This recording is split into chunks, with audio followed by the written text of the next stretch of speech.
How's it going, everyone? My name is DrapPep. Welcome back to a brand new installment of this series. I still remember the first time I ever watched Star Wars. I was just a kid, just a child, just a small homunculus.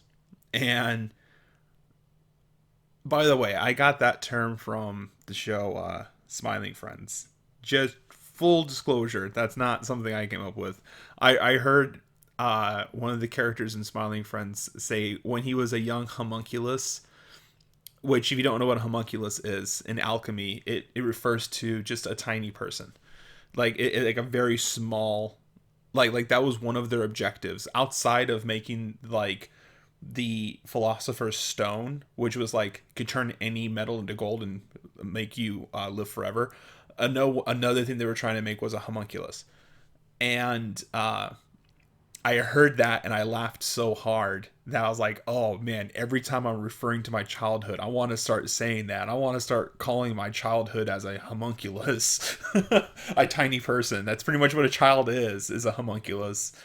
Um, so yeah, when I was a homunculus, uh, there was this channel. I don't know if this. I haven't been on cable forever since I was a teenager, and but back in the day, back in the 90s, there was a channel called TNT, and that was specifically mostly for movies.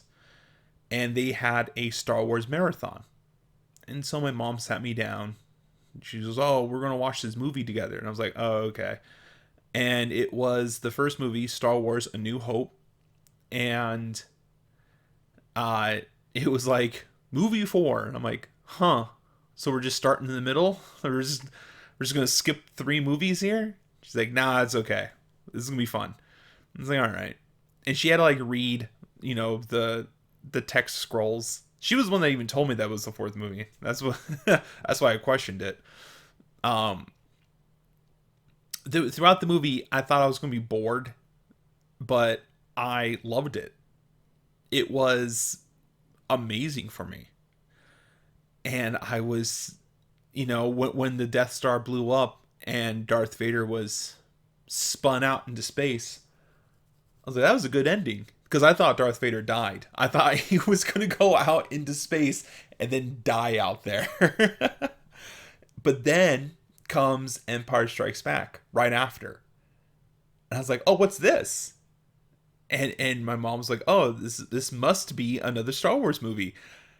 Like, she tricked me. Like, she was playing this little game of like, I don't know. It must be another one. I was like, they made another? And I was like, is this new? Is that why they showed the last one? Do we show up late to this?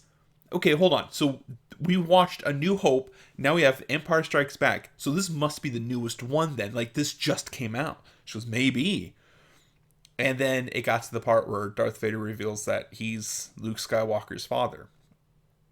And I was just like, nuh-uh. Is he lying? She goes, I don't know. I'm like, no, seriously, is he lying? Is he? Is he really? And I was like, when's the next movie gonna come out? When's that next one gonna be here? She goes, well, who knows? It may never come. I was like, no, they can't. No, they can't. That's an illegal cliffhanger. They can't leave it at that. And then comes Return of the Jedi. So obviously she knew, that these movies were this is a marathon. I didn't. And it was so exciting for me because when that movie ended and the next one came on, the amount of cheering and excitement that I had was so realistic. And watching how that movie ended was so satisfying for me. And I will never forget how that just stayed with me my entire life. That feeling of just that joy of seeing Return of the Jedi coming on right after Empire Strikes Back. And it sparked a love for Star Wars that only grew as I get older. It's still growing. Even though Disney is the people behind the Star Wars franchise at this moment. I still love it. I have a hard time finding anything Star Wars related that I don't like. I enjoyed Acolyte. I enjoy, not just enjoy, I loved Mandalorian. I watched the Rebels and the Bad Batch and the Clone Wars. If it's Star Wars related, I will watch it. Visions. There's still some Star Wars stuff I still need to watch, obviously, but that just makes it more exciting for me because I will watch anything Star Wars related. I've even watched Droids, okay? Droids, the TV show. Ewoks, the TV show. Ewoks, the movie. Both movies. But that joy of like wondering if there's going to be another, is there going to be another one? And then sure enough there was just unbelievable. Unbelievable for me. And then, and then came episode 1 in the theaters. I got to see that in the theaters. It was so good. And then I got to see episode 2 and then episode 3. Watching those in the theaters was so cool. And at the time, I remember people were like, oh, episode 1, stinky pinky. Like, bro, what? Oh, Jar Jar Binks is the worst. I thought Jar Jar Binks was the funniest. What are you talking about? But here's the thing, I was a kid. I was a child when I saw that.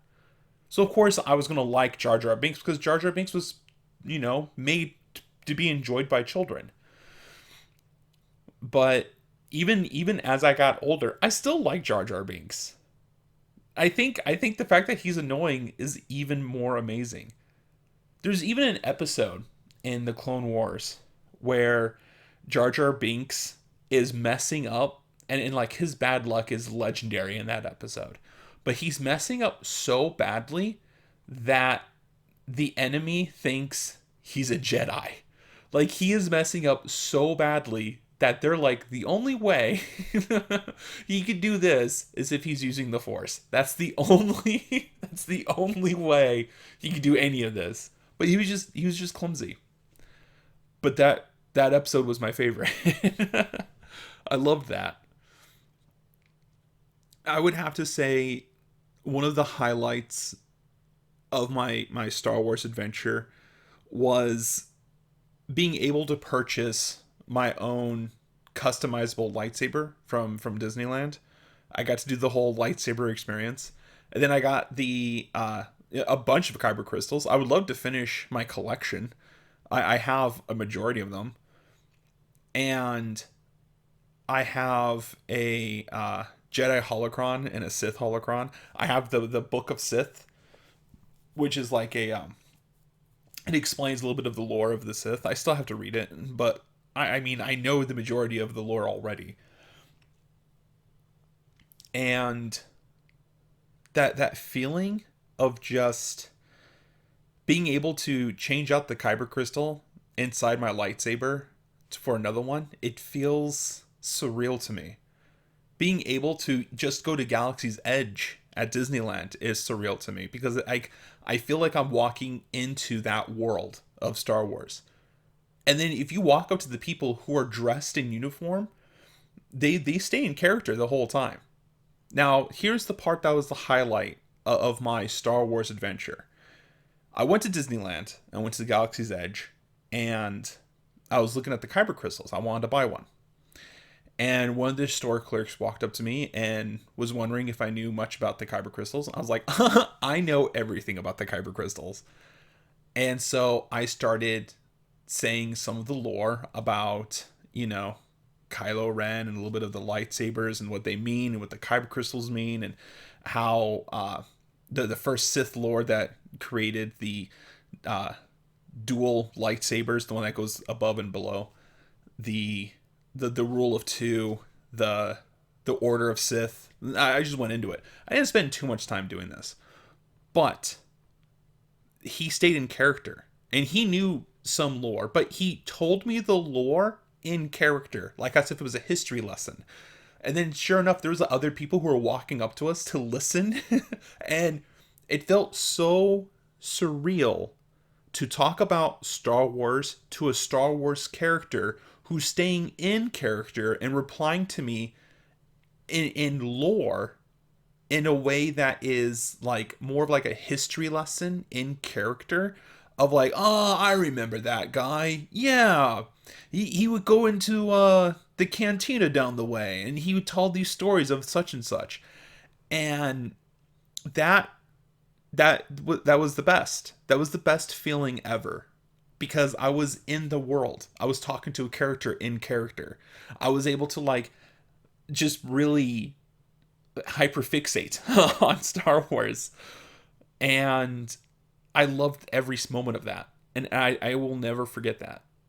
I will never forget being able to experience watching those movies for the first time, and I will never forget being able to indulge in my fascination to a cast member of Disneyland who's in character, who's playing along in character for me while we talk about lore. And those are two of my favorite memories for my Star Wars fascination. That's gonna be it for this episode. Thank you for listening.